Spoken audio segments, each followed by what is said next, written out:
स्वागत करत आहे। स्पर्शिका अमित निकाळजे या 14 वर्षीय मुलीला एम्स हॉस्पिटलमध्ये ॲडमिट केले गेले असताना एम्स हॉस्पिटलवाल्यांनी 3 ते 4 लाख रुपये परंतु माझा रजिस्टर कामगाराची मुलगी इथं काल ॲडमिट केले गेली। त्यांनी मला कॉल केला की साहेब अशी गोष्ट आहे आणि डॉक्टरनी मला एवढं खर्च सांगितलं। आता म्हटलं मी बाहेर आहे, तू ॲडमिट कर, आपण बघू नंतर।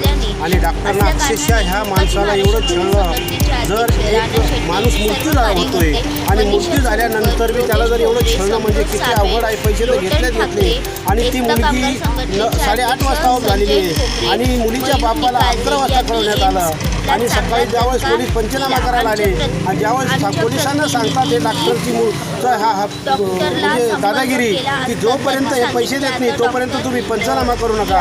म्हणजे ह्या डॉक्टरची किती बाईगिरी आणि किती दादागिरी झाली। तर ह्या डॉक्टरकडनं आपले जे काही पैसे झालेले आहेत घेतलेले आहे त्या डॉक्टरांनी पैसे वापस द्यावा, नाही तर मी तर माझ्या कामगारांना सगळ्याला घेऊन शिनी उपोषणला हे हॉस्पिटल समोर बसणार आहे आणि मी उपोषण शांततेत करणार आहे। जोपर्यंत डॉक्टर घेतलेले पैसे रिटर्न करणार नाही तोपर्यंत मी इथून माझे कामगार आणि मी हलणार नाही। माझ्या एक रजिस्टर कामगाराची ती मुलगी होती आणि ती ऑफ झालेली आहे आणि माझ्या कामगाराला न्याय मिळाल्याशिवाय मी शांत बसणार नाही। धन्यवाद। डोंबिवलीच्या जनतेला काय आवाहन कराल? डोंबिवलीच्या जनतेला एकच आवाहन करतो मी की असं जर कोणावर बी वेळ आली आता आपण सगळे त्याच्या पाठीमागं उभी राहावा आणि अशा हॉस्पिटलला कोणत्याही हॉस्पिटलला घडू द्या त्याच्या पाठीमागं हक्काची महाराष्ट्र मजदूर संघटना स्ट्रॉंगपणे उभी आहे आणि सगळ्यांना असं काही पुराणे मला एनीटाईम या संघटनेला कॉल करावा। ही संघटना त्याच्या पाठीमागं एनीटाईम उभी आहे। इथं झालेली ही घटना अत्यंत निंदास्पद आहे। एक आपण एम्स हॉस्पिटल हा नावाजलेला हॉस्पिटल असून एक साधा हातावर मोलमजुरी काम करणारे कामगार यांची मुलगी इथं ॲडमिट केली आणि ते डॉक्टर लोक विलास सोडून फक्त पैसे मागत राहिलेत। एक महत्त्वाची गोष्ट सांगायची म्हणजे मुलीची डेट झाल्यावरसुद्धा त्यांच्याकडून 1 लाख रुपये घेतले। हे कुठल्या कारणाने घेतले? मुलगी 8:30ला डेट झाली, यांना 11ला कळवलं, त्याच्यामध्ये त्यांनी पैसे घेतले। हे खरोखर चुकीचं आहे। म्हणून सर्व कामगार बंधू इथं उपोषण करतील, त्यांनी ते डॉक्टरांनी पैसे द्यावे हे आम्ही राणाशेठच्या सर्व कामगार मागे आहोत आणि त्यांच्यासोबत आहोत।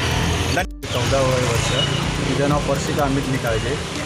तिला सकाळी काल झोपेतून उठल्यानंतर आतडी आली आणि तिने मीटिंग केली। त्यानंतर मी तिला गाडीत माझ्या मित्राच्या घेऊन हॉली क्रॉस हॉस्पिटल आपल्या रॉयल हॉस्पिटलला गेलो।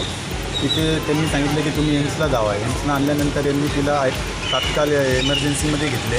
त्यानंतर त्यांनी सांगितलं इथे MRI करायला लागेल। MRI केल्यानंतर सांगितलं की तिच्या ब्रेनमध्ये रक्त हे झालेलं आहे, त्यामुळे इथं ऑपरेशन करायला लागेल। तर त्यांनी मला ऑपरेशनचा खर्च 2,80,000 सांगितलं आणि इतर खर्च 40,000 असे 3,20,000 सांगितले आणि माझ्याकडून पहिले 38,000 यांनी डिपॉझिट घेतलेले, म्हणजे माझे 3,48,000 यांच्याकडे होते।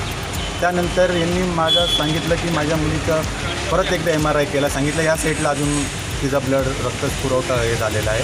परत त्यांनी हे केलं। माझी मुलीचे जो पोलीस स्टेशनला पेपर गेलेला हा 9:15 वाजता गेलेला आहे आणि मला 11:15ला कळवण्यात आलेलं की तुमची मुलगी ऑफ झाली। त्यानंतर मी रात्रभरात तिकडून पैसे जमा केले आणि मला 6,63,000 रुपये दिले। मी अजून तिकडून पैसे 1 लाख रुपये जमा केले। सकाळी पोलीस पंचनामा करायला आले। पंचनामा करत असताना यांनी पोलिसांना सांगितलं की पंचनामा करू नका, यांच्याकडून पैसे न बाकी। तर मी डॉक्टरांशी मला बोलणं करून दिलं, तर ते डॉक्टर मला बोलले की सध्या तुमच्याकडे किती आहेत, आता किती भरू शकतात? तर मी बोललो साहेब मी आपले 1 लाख रुपये जमा केले, तर तुम्ही 1 लाख रुपये आत्ता सध्या मला द्या, त्यानंतर मी तुमची पुढची प्रोसिजर चालू करतो, बाकीचे पैसे नाही दिले तरी चालतील, असा त्यांचा शब्द होता। जसे 1 लाख रुपये भरले, रिसीट आली, तसे त्यांनी सांगितलं पोलिसांना की आम्ही पूर्ण पैसे घेतल्याशिवाय पंचनामा करून देणार नाही आणि माझे 2,15,000 अजून मागते। आज 8 तासहूनही जास्त कालावधी झाला, 14-15 तास झाले तरी माझ्या मुलीची अजून बॉडी मला भेटत नाही आहे। तर मला बॉडी देणार आहेत का नाही देणार आहे कळवा, नाही तर मी सही देतो, त्यांनीच माझ्या पोलीसचा अंत्यसंस्कार करावा।